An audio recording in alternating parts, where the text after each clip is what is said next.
നമസ്കാരം. ഈ പ്രപഞ്ചത്തിൽ വേഗതയ്ക്ക് എന്നും ഒരു ആകർഷണീയതയുണ്ട് അല്ലേ? വെളിച്ചത്തിന്റെ വേഗത, ശബ്ദത്തിന്റെ വേഗത, ഇതൊക്കെ നമ്മുടെ ഭാവനയെ ഉണർത്തുന്ന കാര്യങ്ങളാണ്. എന്നാൽ മനുഷ്യനിർമ്മിതമായ ഏറ്റവും വേഗതയേറിയതും ഏറ്റവും ഭീകരവുമായ ഒന്നിനെ കുറിച്ച് നിങ്ങൾക്കറിയാമോ? നിലവിൽ നമ്മുടെ ലോകത്തുള്ള ഏറ്റവും വിനാശകരമായ ആയുധങ്ങളിൽ ഒന്ന്. അതെ, ഇന്ന് നമ്മൾ സംസാരിക്കാൻ പോകുന്നത് റഷ്യയുടെ വജ്രായുധം എന്ന് വിശേഷിക്കപ്പെടുന്ന അവാൻഗാർഡ് ഹൈപ്പർസോണിക് ഗ്ലൈഡ് വെഹിക്കിളിനെ പറ്റിയാണ്. ഒരു രാജ്യത്തിന്റെ ശക്തി എന്നത് അവരുടെ സാമ്പത്തിക വളർച്ചയോ രാഷ്ട്രീയ സ്വാധീനമോ മാത്രമല്ല, അവരുടെ സൈനിക ശേഷി കൂടിയാണ്. ആയുധങ്ങൾ, പ്രത്യേകിച്ച് നൂതന സാങ്കേതിക വിദ്യ ഉപയോഗിച്ച് നിർമ്മിക്കുന്നവ, ആഗോള ശക്തി സന്തുലിതാവസ്ഥയെ തന്നെ മാറ്റിമറിക്കാൻ പോകുന്നവയാണ്. അത്തരം ഒരു കളിക്കാരനാണ് അവാൻഗാർഡ്. എന്താണ് ഈ മിസൈലിനെ ഇത്രയധികം ഭീകരമാക്കുന്നത്? എന്തുകൊണ്ടാണ് ലോകരാജ്യങ്ങൾ ഇതിനെ ഇത്രയധികം ഗൗരവത്തോടെ കാണുന്നത്? നമുക്ക് വിശദമായി പരിശോധിക്കാം. ആദ്യമായി നമുക്ക് അവാൻഗാർഡിന്റെ ഏറ്റവും പ്രധാനപ്പെട്ട സവിശേഷതയിലേക്ക് വരാം. അതിന്റെ വേഗത. ശബ്ദത്തിന്റെ വേഗത എത്രയാണെന്ന് നിങ്ങൾക്കറിയാം. ഏകദേശം 1234 കിലോമീറ്റർ മണിക്കൂർ.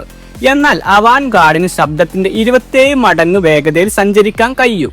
അതായത് ഏകദേശം 34,000 കിലോമീറ്റർ മണിക്കൂറിൽ സഞ്ചരിക്കാൻ കഴിയും. ഒന്ന് സങ്കല്പിച്ചു നോക്കൂ. നിങ്ങൾ വിമാനത്തിൽ യാത്ര ചെയ്യുമ്പോൾ സാധാരണഗതിയിൽ ശബ്ദത്തിന്റെ വേഗതയേക്കാൾ കുറഞ്ഞ വേഗതയിലാണ് നമ്മൾ പറക്കുന്നത്. എന്നാൽ ഇതിനൊരു വിമാനത്തിന്റെ വേഗതയേക്കാൾ എത്രയോ മടങ്ങ് വേഗതയുണ്ട്. മനസ്സിലായല്ലോ? ഈ വേഗത എന്തുകൊണ്ടാണ് ഇത്ര നിർണായകമാകുന്നത്? നിലവിലുള്ള ഒരു മിസൈൽ പ്രതിരോധ സംവിധാനങ്ങൾക്കും ഇത്രയും വേഗതയിൽ വരുന്ന ഒരു വസ്തുവിനെ തടയാൻ സാധിക്കില്ലെന്ന് റഷ്യ അവകാശപ്പെടുന്നു. ഒരു ഭൂഖണ്ഡത്തിൽ നിന്ന് മറ്റൊരു ഭൂഖണ്ഡത്തിലേക്ക്, അതായത് റഷ്യയിൽ നിന്ന് അമേരിക്കയിലേക്ക് മിനിറ്റുകൾക്കുള്ളിൽ എത്താൻ ഇതിന് സാധിക്കും. മിസൈൽ ആക്രമണം തിരിച്ചറിയുന്നതിനും പ്രതിരോധിക്കാൻ തയ്യാറെടുക്കുന്നതിനു മുമ്പ് തന്നെ അത് ലക്ഷ്യത്തിൽ പതിച്ചിരിക്കും. ഇത് കേവലം വേഗത മാത്രമല്ല, പ്രതിരോധിക്കാനാവാത്ത വേഗതയാണ്. സാധാരണഗതിയിൽ ഒരു ബാലിസ്റ്റിക് മിസൈൽ വിക്ഷേപിച്ചു കഴിഞ്ഞാൽ അതൊരു നിശ്ചിത പാതയിലൂടെയാണ് സഞ്ചരിക്കുന്നത്. അതുകൊണ്ട് തന്നെ അതിന്റെ സഞ്ചാരപാത മുൻകൂട്ടി കണക്കാക്കാനും അതിനെ തടയാൻ ശ്രമിക്കാനും സാധ്യതയുണ്ട്. എന്നാൽ അവാൻഗാർഡ് ആ പതിവ് തെറ്റിക്കുന്നു. ഇതൊരു ബാലിസ്റ്റിക് മിസൈൽ പാതയിൽ നിന്ന് വ്യത്യസ്തമായി ഭൂമിയുടെ അന്തരീക്ഷത്തിന്റെ മുകൾ ഭാഗത്തു കൂടി ഒരു വിമാനം പറക്കുന്നത് പോലെ ഗ്ലൈഡ് ചെയ്താണ് സഞ്ചരിക്കുന്നത്. ഈ പ്രത്യേകത കൊണ്ടാണ് ഇതിനെ ഹൈപ്പർസോണിക് ഗ്ലൈഡ് വെഹിക്കിൾ എന്ന് വിളിക്കുന്നത്. ഇതുകൊണ്ട് എന്ത് പ്രയോജനമെന്ന് ചോദിച്ചാൽ, അതിന്റെ ഏറ്റവും വലിയ ഗുണം അതിന്റെ അത്യാധികം ഉയർന്ന മാറ്റങ്ങൾ വരുത്താനുള്ള കഴിവ് ആണ്. ഒരു ഫൈറ്റർ ജെറ്റ് പറത്തുന്നത് പോലെ അവാൻഗാർഡിന് അതിന്റെ പാതയിൽ കുത്തനെയുള്ളതും തിരശ്ചീനവുമായ മാറ്റങ്ങൾ വരുത്താൻ സാധിക്കും. ലക്ഷ്യസ്ഥാനത്തേക്ക് അടുക്കുമ്പോൾ അത് ഇടത്തോട്ടോ വലത്തോട്ടോ മുകളിലേക്കോ താഴേക്കോ ഒക്കെ മാറാൻ കഴിയും. ഇത് ശത്രുവിന്റെ റഡാർ സംവിധാനങ്ങളെയും മിസൈൽ പ്രതിരോധ സംവിധാനങ്ങളെ പൂർണ്ണമായും കബളിപ്പിക്കാൻ സഹായിക്കുന്നു. നിങ്ങൾ ഒരു ലക്ഷ്യം നിശ്ചയിച്ച് പ്രതിരോധിക്കാൻ ഒരുങ്ങുമ്പോഴേക്കും അവാൻഗാർഡ് അതിന്റെ പാത മാറ്റി നിങ്ങളെ ഞെട്ടിക്കും. ഇതൊരു ഗെയിം ചേഞ്ചർ ആണ്. കൃത്യമായി ട്രാക്ക് ചെയ്യാനും കൃത്യമായി തടയാനും കഴിയാത്ത ഒരു ആയുധം ഏതൊരു സൈനിക ശക്തിക്കും വലിയ ഭീഷണിയാണ്. അവാൻഗാർഡിന്റെ മറ്റൊരു ഭീകരമായ വശം അതിന് അണവായുധങ്ങളും സാധാരണ സ്ഫോടക വസ്തുക്കളും വഹിക്കാൻ കഴിയുമെന്നതാണ്. 2 മെഗാടൺ വരെ ശേഷിയുള്ള അണവായുധങ്ങൾ വഹിക്കാൻ ഇതിന് കഴിയുമെന്ന് റിപ്പോർട്ടുകളുണ്ട്. ഒരു മെഗാടൺ ആണവായുധം ഒരു വലിയ നഗരത്തെ തകർക്കാൻ പോകുന്നതാണ്. അപ്പോൾ 2 മെഗാടൺ ആണവായുധം വഹിക്കുന്ന ഒരു മിസൈൽ എത്രമാത്രം വിനാശകാരിയാണെന്ന് ആലോചിച്ച് നോക്കൂ. അവാൻഗാർഡിനെ നേരിട്ട് വിക്ഷേപിക്കുകയല്ല ചെയ്യുന്നത്, പകരം ഒരു ഭൂഖണ്ഡാന്തര ബാലിസ്റ്റിക് മിസൈലിന്റെ സഹായത്തോടെയാണ് ഇതിനെ വിക്ഷേപിക്കുന്നത്. UR-100 NUTTH RS-28 സർമാറ്റ് പോലുള്ള ഭാരമേറിയ ICBM-കളിൽ ഇത് ഘടിപ്പിക്കാൻ സാധിക്കും. ICBM അതിന്റെ പരമാവധി ഉയരത്തിലെത്തുമ്പോൾ അവാൻഗാർഡ് അതിൽ നിന്ന് വേർപെട്ട് സ്വന്തം നിലയിൽ ഗ്ലൈഡ് ചെയ്ത് ലക്ഷ്യസ്ഥാനത്തേക്ക് കുതിക്കുന്നു. ഇത് ഇതിനെ കൂടുതൽ അപകടകാരിയാക്കുന്നു. കാരണം ICBM മിസൈലുകളെ കണ്ടെത്താൻ എളുപ്പമാണെങ്കിലും അതിൽ നിന്ന് വേർപെടുന്ന അവാൻഗാർഡിനെ ട്രാക്ക് ചെയ്യാൻ അസാധ്യമാണ്. എന്തുകൊണ്ടാണ് റഷ്യ ഇങ്ങനൊരു ആയുധം വികസിപ്പിച്ചത്? ഇതിന് ചരിത്രപരമായ ചില കാരണങ്ങളുണ്ട്. ശീത യുദ്ധകാലം മുതൽക്കേ അമേരിക്കയും റഷ്യയും തമ്മിൽ ആയുധ മത്സരങ്ങൾ പതിവായിരുന്നു. ഓരോ രാജ്യവും പുതിയ ആയുധങ്ങൾ വികസിപ്പിക്കുമ്പോൾ മറ്റേ രാജ്യവും അതിനെ മറുപടിയായി പുതിയ ആയുധങ്ങൾ വികസിപ്പിക്കും. ഇത് ഒരു തരം ആയുധ ഓട്ടമാണ്. 2002 അമേരിക്ക ABM, അതായത് ആന്റി ബാലിസ്റ്റിക് മിസൈൽ ഉടമ്പടിയിൽ നിന്ന് പിന്മാറിയത് ഒരു പ്രധാന കാരണമായി കണക്കാക്കപ്പെടുന്നു. ഈ ഉടമ്പടിക്ക് കീഴിൽ ഇരു രാജ്യങ്ങൾക്കും പരിമിതമായ എണ്ണം മിസൈൽ പ്രതിരോധ സംവിധാനങ്ങൾ മാത്രമേ വികസിപ്പിക്കാൻ അനുവാദമുണ്ടായിരുന്നുള്ളൂ.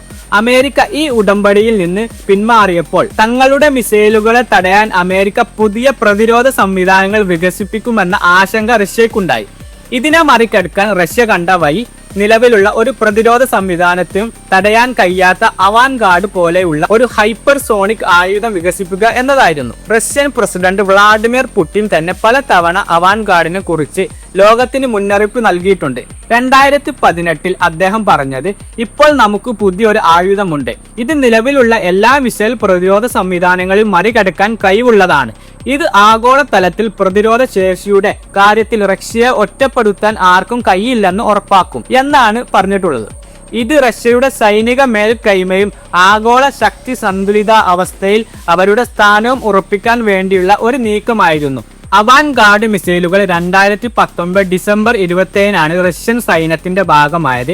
ഇത് കേവലം ഒരു പ്രഖ്യാപനം മാത്രമായിരുന്നില്ല, റഷ്യൻ സൈനിക ശക്തിയിൽ ഒരു പുതിയ അധ്യായം കുറിക്കുന്ന നിമിഷമായിരുന്നു അത്. ഈ മിസൈലുകൾ സൈന്യത്തിൽ ഉൾപ്പെടുത്തിയതോടെ ആഗോള ആയുധ മത്സരത്തിൽ ഒരു പുതിയ തലം തുറന്നു. അമേരിക്കയും ചൈനയും ഉൾപ്പെടെയുള്ള രാജ്യങ്ങൾ ഇപ്പോൾ ഹൈപ്പർസോണിക് ആയുധങ്ങൾ വികസിപ്പിക്കുന്നതിൽ കൂടുതൽ ശ്രദ്ധ കേന്ദ്രീകരിക്കുന്നു. ഇത് ആഗോള സുരക്ഷയെയും സമാധാനത്തെയും എങ്ങനെ ബാധിക്കുമെന്നത് ഒരു വലിയ ചോദ്യമാണ്.